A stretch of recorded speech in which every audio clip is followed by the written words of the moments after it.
O misterioso acidente dos Alpes que matou agentes secretos de Itália e Israel. Enquanto alguns relatos dizem que a viagem de barco foi um passeio de lazer, vários jornais italianos relatam que ali aconteceu uma reunião secreta de trabalho. O barco que naufragou foi analisado por peritos, foto IPA e via BBC. O barco que naufragou foi analisado por peritos, foto IPA via BBC. A história de uma embarcação que afundou no Lago Maggiore, da divisa entre Itália e Suíça, no dia 28 de maio, tem todos os elementos de um romance de espionagem. 4 pessoas se afogaram tragicamente no pitoresco e popular lago localizado no sul dos Alpes. Uma das vítimas era um ex-agente da Mossad, o órgão de espionagem de Israel. Outros 2 eram agentes da inteligência italiana. A 4ª vítima era uma mulher russa. O grupo estava entre as 23 pessoas a bordo do pequeno barco que fazia uma viagem para cruzar o lago. Certamente trata-se de um evento traumático para os sobreviventes e para as famílias que perderam seus entes queridos, mas uma série de fatos sobre o caso gerou uma especulação sobre o que exatamente aconteceu no acidente. O Lago Maggiore e sua orla estão divididos entre regiões italianas da Lombardia e Piemonte e o cantão suíço de Ticino. Várias empresas que produzem tecnologia militar e serviços estão localizadas na Lombardia, e a Suíça é considerado um país de trânsito para muitos membros da comunidade de inteligência.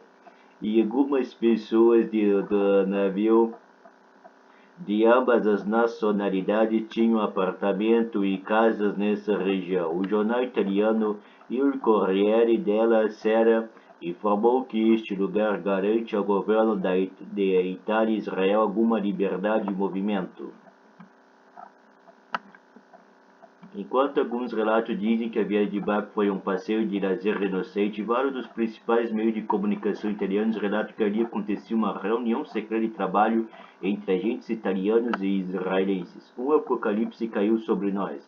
Há um grande interesse no acidente. O promotor Carlos Nocerino foi incumbido de apurar o que aconteceu. Nocerino diz que 13 das pessoas a bordo eram agentes italianos e 8 eram agentes israelenses. Apenas o capitão Claudio Carminati e sua esposa russa não trabalhavam na área de inteligência. O Lago Maggiore e sua orla estão divididos entre regiões italianas de Lombardia e Piemonte e o cantão suíço de Ticino. Foto IPA via BBC. O Lago Maggiore e sua orla estão divididos entre regiões italianas de Lombardia e Piemonte, o cantão suíço de Ticino. Foto IPA via BBC. O cruzeiro foi planejado para comemorar o aniversário de alguém a bordo. O barco de 15 metros de comprimento foi uma escolha acertada. Chamava-se Gode Uria, um jogo de palavras que se aproxima do significado de prazer em italiano, mas este navio foi repentinamente atingido por uma forte tempestade com rajadas de mais de 70 km por hora. Em questão de 30 segundos, um apocalipse caiu sobre nós, disse Carminato sobre o incidente. Segundo o jornal italiano Il Corriere della Sera, o barco virou imediatamente e nós caímos na água. Carminati afirmou aos investigadores que não havia previsão de mau tempo. O barco, no entanto, estava no lago após o horário de retorno programado. Agora o capitão está sendo investigado pelos possíveis crimes de naufrágio e homicídio culposo, quando não há intenção de matar. A esposa dele, Ana Baskova, era uma russa de 50 anos que tinha autorização para residir na Itália.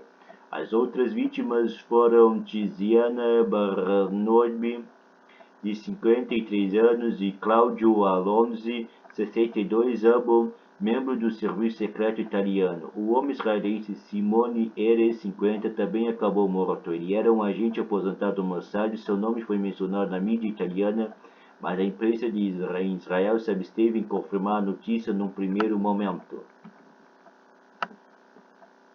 Equipes fazem trabalho de resgate após o acidente. Foto EPA via BBC. Equipes fazem o trabalho de resgate após o acidente. Foto EPA via BBC. Os outros indivíduos que estavam a bordo do barco conseguiram nadar até a costa ou foram retirados da água por outras embarcações que foram enviadas para ajudar ou estavam na área.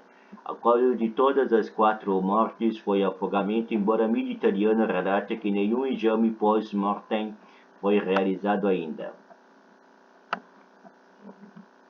Os sobreviventes desaparecidos. Outro aspecto do mistério é que, segundo a mídia italiana, os sobreviventes do desastre aparentemente se apressaram em sair da região imediatamente após o desastre. A imprensa do país relata que os sobreviventes recolheram rapidamente os pertences em quartos de hotel ou no hospital onde receberam tratamento e partiram dali. Não há registros sobre aqueles que receberam tratamento médico. Os israelenses abandonaram carros alugados na segunda-feira, dia 29 do mês 5, foram levados de volta para casa em um avião que partiu de Milão.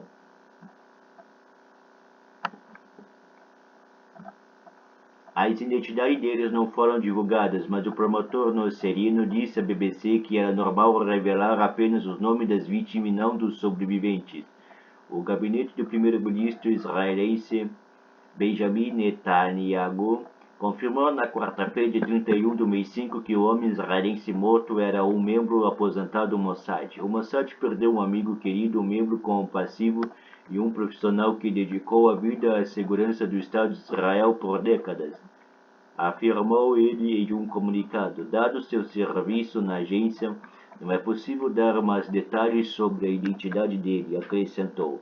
Nocerino destacou que o navio só tinha capacidade para 15 passageiros, mas havia 23 a bordo.